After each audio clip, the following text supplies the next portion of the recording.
day to each and every one of you. We are the researchers from Group 4 and we conducted a quantitative study entitled The Difference of Learning Proficiency Between Blended Learning and Traditional Learning of Grade 12 STEM Students at Lakewood School of Alabang, school year 2020 to 2021. The researchers came up with this study because the researchers wants to know the difference of proficiency level of learning between the two learning method, which is blended learning and traditional learning among grade 12 STEM students at LSAI school year 2020 to 2021.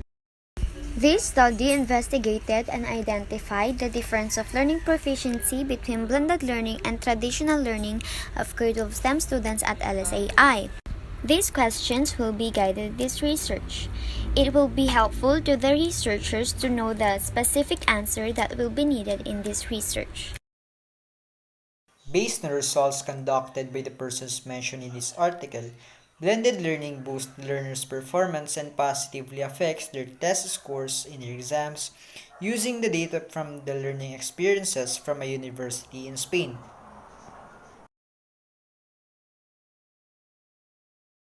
According to this article made by Seth Hughes, students have a better discussions in traditional learning than in blended learning.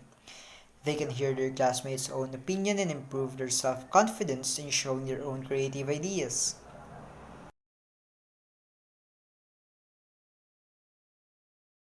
YWay indicates that students who have undergone blended learning have increased the pedagogy-based achievement compared to the student with traditional learning.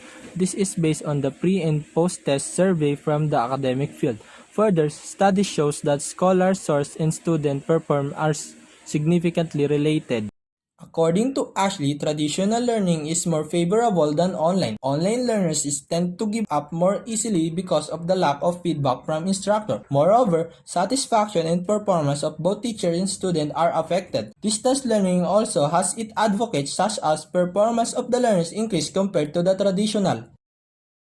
The review of related literature study of Melton et al. 2009 to evaluate the students' achievement and satisfaction with blended learning course compared to the traditional face-to-face class are format in the general health course.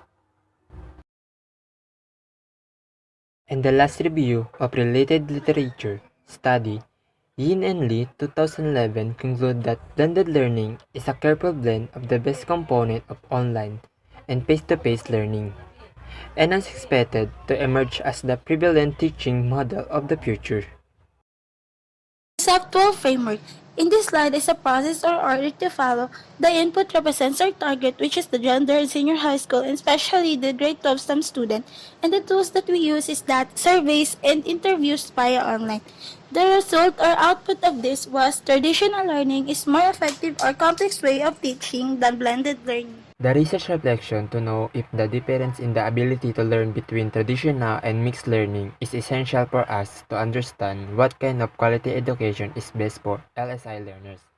This study is provide a detailed understanding of difference in the ability to learn between traditional and mixed learning.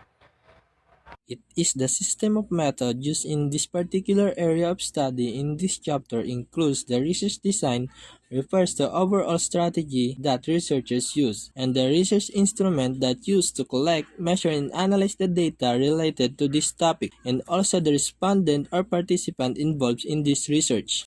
The researchers choose the grade 12 STEM student at LSI as the participants of the study. The study required the participants of 68 students, both Sophora A and B, 60 for the survey and 8 for the interview, regardless of their age and gender.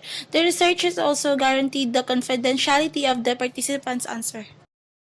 A questionnaire and an interview was chosen as data collection instrument. This study used Likert scale for the survey and a video recording for an interview to elicit information that can be obtained through the written responses of the subjects. The survey is through Google form that consists of 10 statements or questions in which the participants must answer it by strongly agree, neutral, disagree, and strongly disagree. As for the interview, it consists of 3 questions in which the participants must answer it by their own opinion.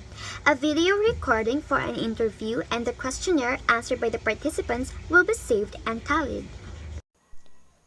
As shown in this figure, we've used this method to demonstrate the data flow and to clearly explain the process.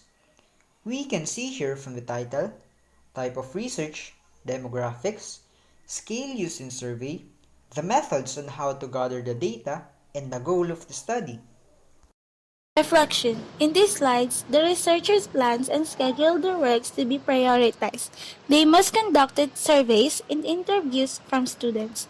It is not an easy task for the researchers to gather data and information, but researchers can survive and have data to study, interpret, and analyze. In this last slide, we can see all of the citations we've gathered throughout the chapters 1 and 2. This is to give the proper credit to the authors of the words or the ideas that we've incorporated in this paper. It allows the readers to locate the sources to learn more about the ideas that we've included in our paper.